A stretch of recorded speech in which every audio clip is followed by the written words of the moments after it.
Hello everyone, this is me, Mom Shawie Vlog, and today we're going to explore Tamyon Bridge.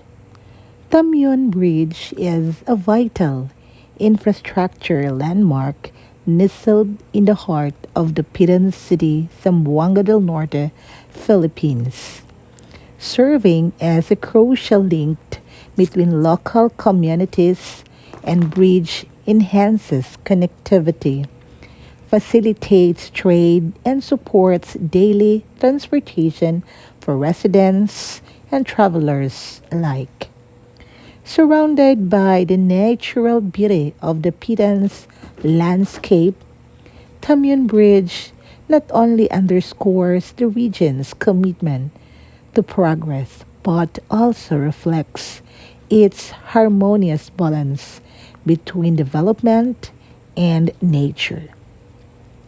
Its strategic location makes it an essential route for both economic activity and tourism, reinforcing the Pitans' role as a growing hub in northwestern Mindanao.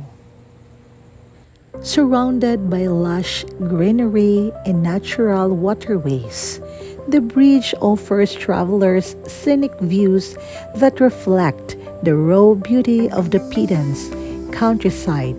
For locals, it is more than just a passageway. It is a daily road to education, livelihood, and opportunity.